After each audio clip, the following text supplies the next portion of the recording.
The Romans conquered the world with iron and discipline, but their true secret weapon wasn't forged in fire. It was mixed in a cup. Today, we'll reveal the lost potion that gave them an unfair advantage over all their enemies. How did they do it? Seriously, think about it.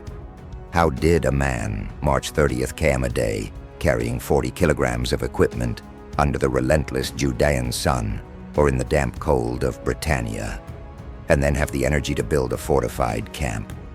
How did an entire empire keep hundreds of thousands of men on campaign for years, sometimes decades, without entire armies disintegrating from exhaustion and disease? History is full of armies that collapsed not because of the enemy's sword, but because of their own stomachs.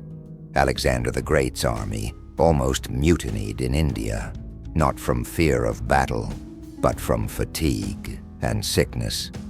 The Crusader armies in the Holy Land were decimated by thirst and fevers long before they saw the walls of Jerusalem. Exhaustion, and especially disease, were the true undefeated generals of ancient history. An army is a living organism, and like any organism, it needs fuel, and above all, it needs hydration.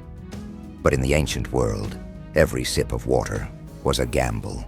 Every river, every well was a potential vector of invisible death. Dysentery, cholera, typhoid fever.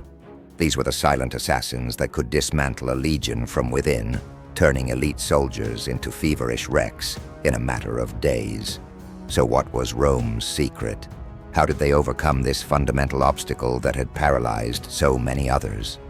Did they have some secret knowledge?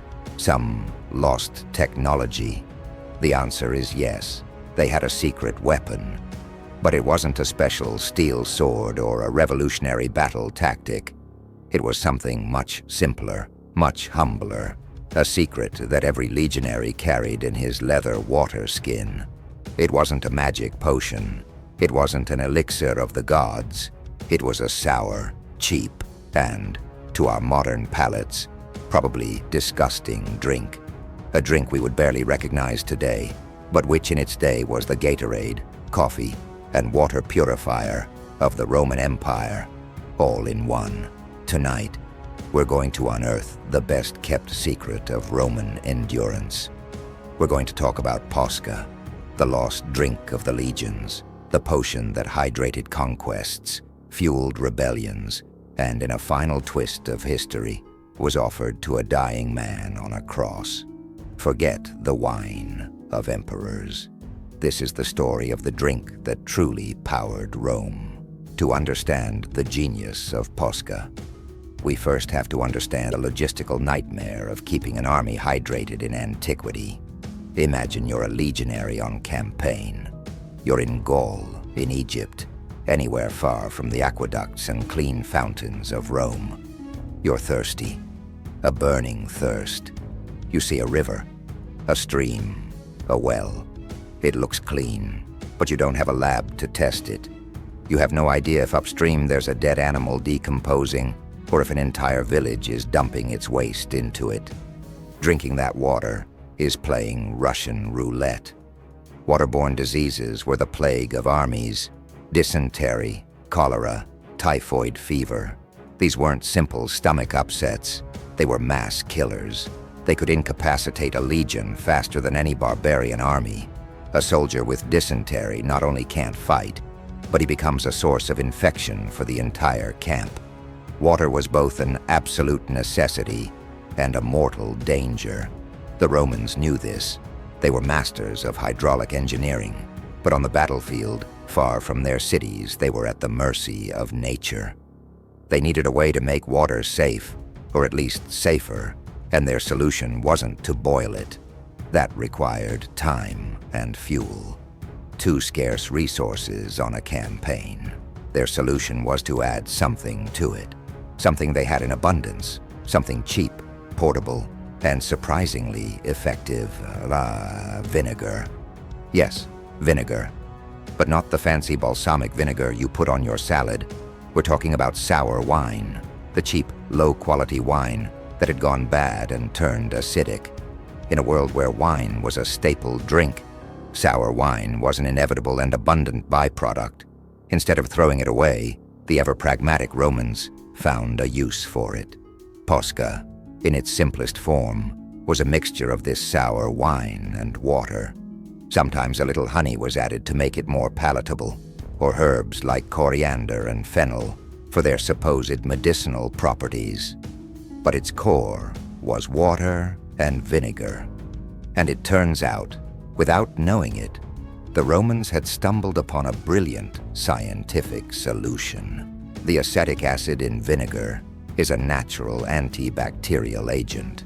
It's not a perfect sterilizer, but it's powerful enough to kill or inhibit the growth of many of the dangerous bacteria found in untreated water, like E. coli and Salmonella.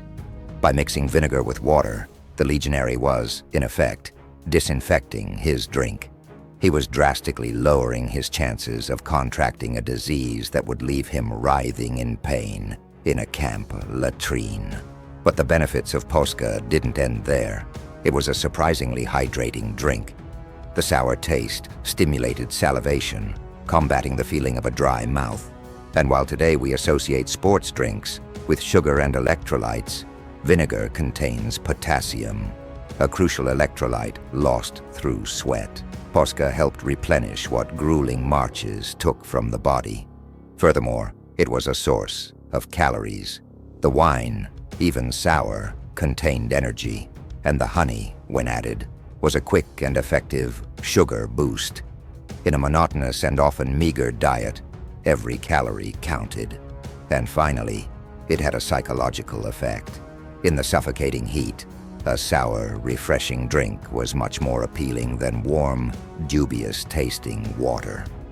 It was a small luxury, a respite in a day of suffering. It was the drink you shared with your tent mates at the end of a march, a ritual that strengthened the bonds of camaraderie.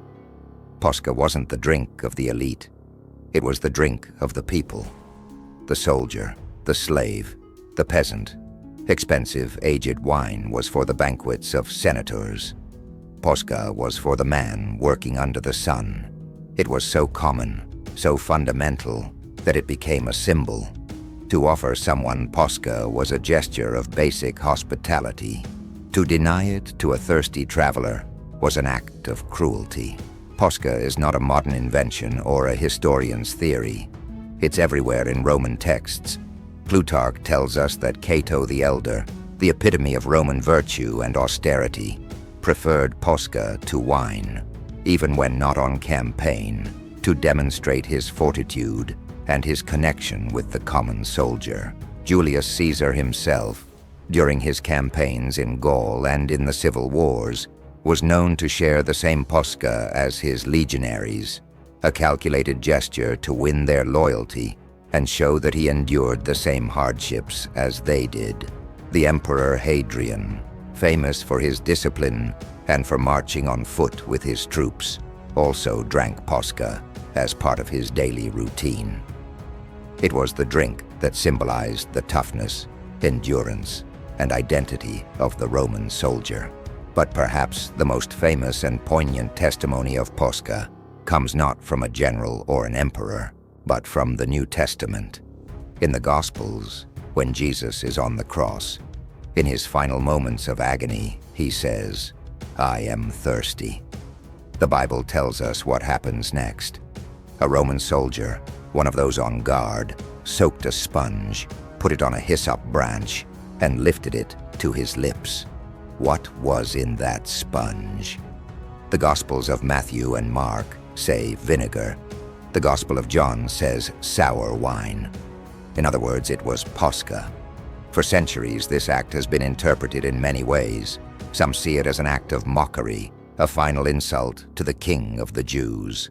Others see it as a final, small act of mercy, a gesture by an anonymous soldier offering the dying man the only drink he had on hand to relieve his thirst. But knowing what we know about Posca, the act takes on a new layer of meaning. They weren't offering him a poison. They weren't offering him a luxury. They were offering him the drink of the soldier, the drink of the common man, the drink of suffering and endurance. In that moment, on the hill of Golgotha, the drink that had powered the conquest of an empire was offered, perhaps in compassion, to one of its most famous victims. So what happened to Posca? Why did such a fundamental, widespread drink almost completely disappear from history? The answer, like so many other things, is tied to the fall of Rome. As the empire crumbled, so did its legions. Armies became less professional, more dependent on barbarian mercenaries who brought their own customs and their own drinks. Like beer, the long supply routes that kept the legions supplied with wine, and therefore vinegar, broke down. In the medieval Europe that emerged from the ruins of Rome, beer became the staple drink of the north, while wine remained popular in the south. But Posca, that specific mixture of water and vinegar, lost its purpose. There was no longer a massive, standardized army that needed a cheap, disinfecting drink for its campaigns. The tradition was forgotten. The recipe, so simple it hardly needed to be written down, faded away, and Posca went from being the fuel of an empire to a mere footnote in classical texts, an obscure term most historians overlooked. The story of Posca is much more than the story of a drink. It's a window into the pragmatic and brutal reality of Roman life. It reminds us that great empires are not built on grand strategies and famous generals alone.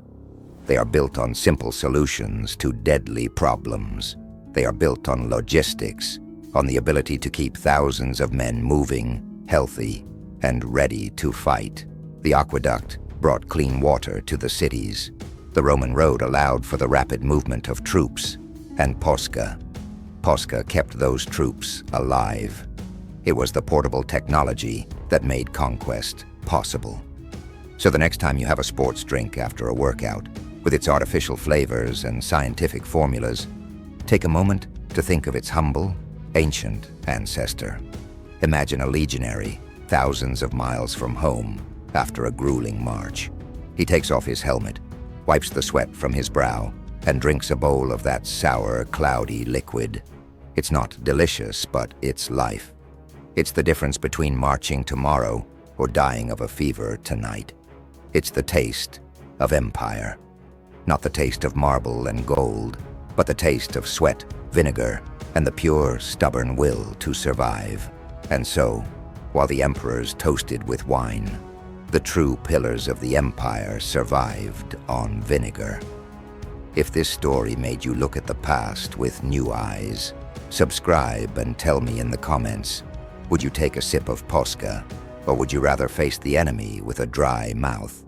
Yeah,